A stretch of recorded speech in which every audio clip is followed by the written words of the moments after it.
Émilie Dubreuil, tu t'es intéressée à un phénomène de société. Bon, il y a un vieillissement de la population au Québec, donc beaucoup de gens qui se retrouvent aux soins prolongés, au centre d'accueil. Et ceux qui s'en occupent, c'est beaucoup des immigrants. Donc, on a des vieux de souche qui vont rencontrer d'autres mondes, enfin. Absolument.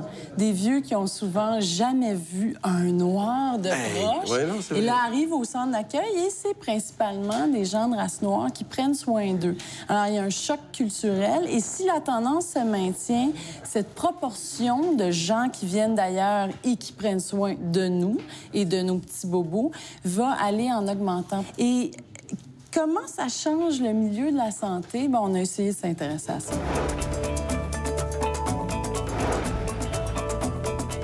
Comment on pourrait résumer ça en 2 phrases, c'est quoi des déchets? Premièrement, quand on fait un enseignement normal, qu'est-ce qu'on devrait normal, là, écoute, ça va Tu être viens parler des lochis au périnate. Je m'occupe particulièrement du programme de soins infirmiers à la formation continue, donc une formation qui s'adresse aux adultes.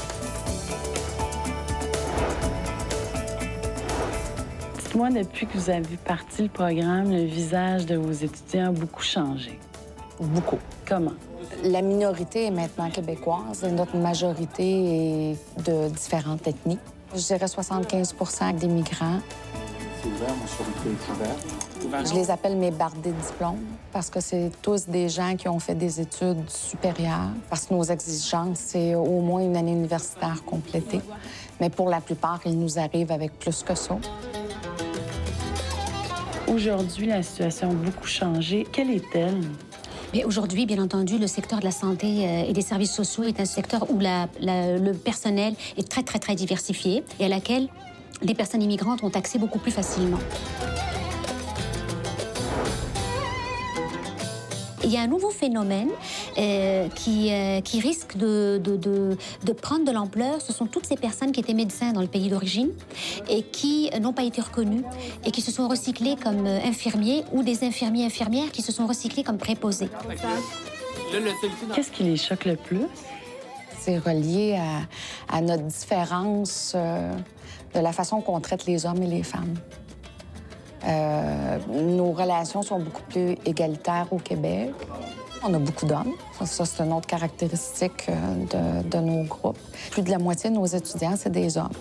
Or, je suis en périnatalité, donc j'accompagne la nouvelle maman avec son nouveau bébé et je dois lui montrer comment donner le sein à son nouveau-né. Ou encore, je suis une dame qui n'est pas supposée voir un homme et tout à coup, il faut que j'aille donner le bain à monsieur. Fait que c'est des chocs culturels. Est-ce que vous êtes musulman? Oui. Oui. Est-ce qu'il y a certains moments dans votre pratique comme infirmier qui vont vous gêner par rapport à votre religion? Non. Non? Parce qu'on cherche le bien de la personne et l'islam, il n'interdit pas ça.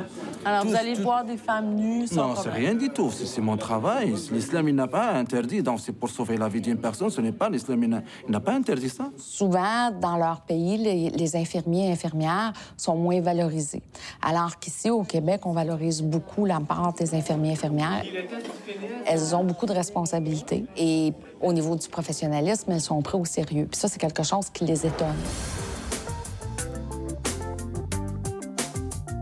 Au 69, 6, 9. D, A, 0, 1. C'est quoi le manoir C'est une Louisiane? résidence personnes âgées, autonome, semi-autonome.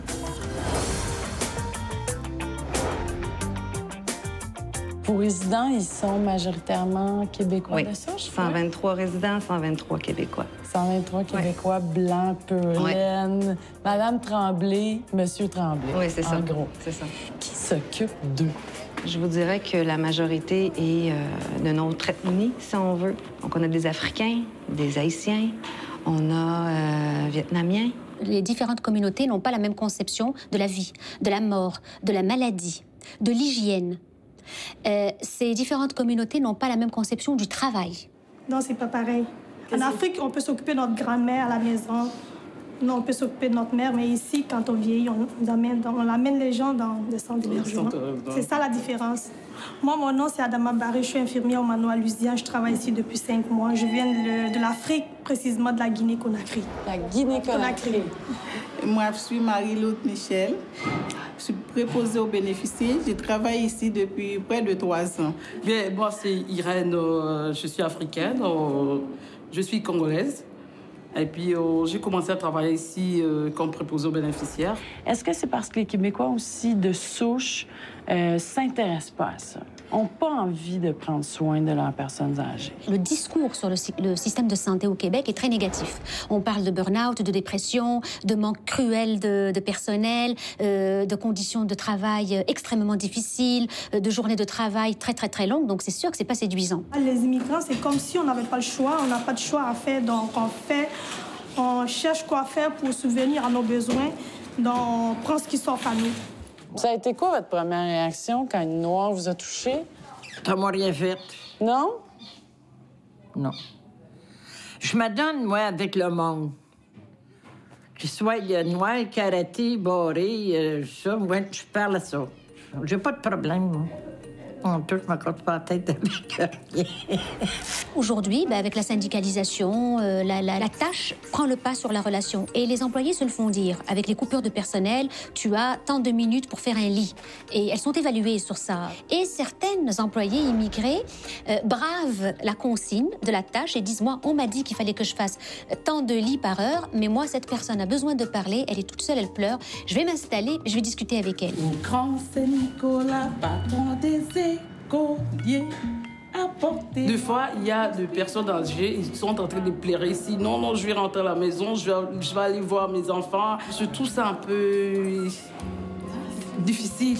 Et ça crée des tensions entre employés, ça crée des tensions entre supérieurs et employés aussi. Il y a des problèmes émergents, il y a des conflits, il y a des tensions, il ne faut pas les nier, mais il y a aussi quand même du positif là-dedans. C'est que, c'est une bonne nouvelle pour l'intégration parce que ce n'est pas un ghetto d'emploi.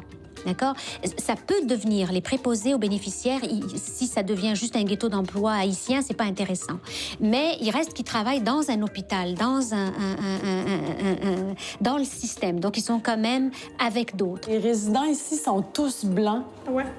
Puis là, racontez-moi pas que tout va bien tout le temps, je vous croirais pas. Moi, je vous dis que tout va bien à 100%. Ouais? J'ai aucun problème. Ouais. Jamais? Ouais. Parfois, j'oublie même la couleur de ma peau parce que je vois qu'il n'y a aucun problème, tout va bien.